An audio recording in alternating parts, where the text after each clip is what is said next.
हां बोला की डॅडी. जावई बापू, झाली का आमच्या लेकीची जेलवारी? काय म्हणतात ते कॅम्प का काय ते झालं का? हो झालं की. काय केलं तिकडे जाऊन? म्हणजे सगळे व्यवस्थित पार पडलं ना? हां म्हणजे पडलं असेल, मी नव्हतो तिथं त्यामुळे नक्की काय घडलं माहीत नाही. पण तू जा खुश दिसत होती. तुम्ही नव्हता?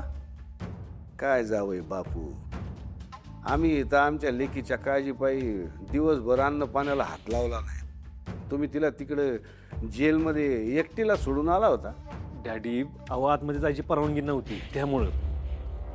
आपण उद्या असणार आहे.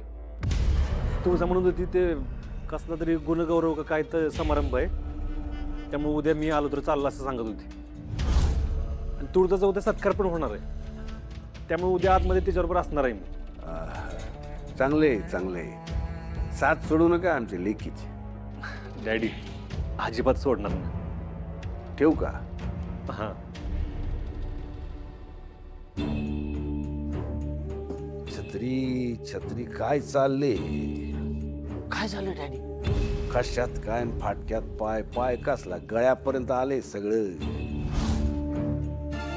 आज येळ आम्ही मारून नेली, पर उद्या आमची पोरगी त्या सूर्याला त्या जेलमध्ये घेऊन चालली. ते सूर्यान ती आशा समोर आली तर इतक्या वर्षाच्या मेहनतीवर पाणी फिरल ना आमच्या.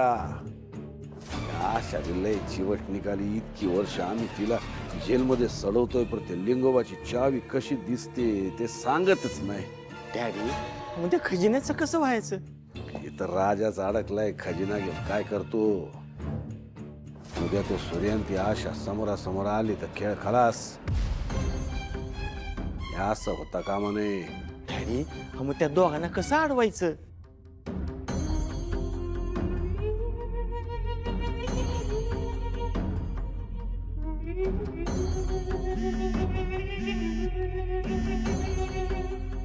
हा बोला की शेठ. ऐक, आजच्या रात्रीत आम्ही सांगतो तसं झालं पाहिजे. वय तुम्ही फक्त सांगा.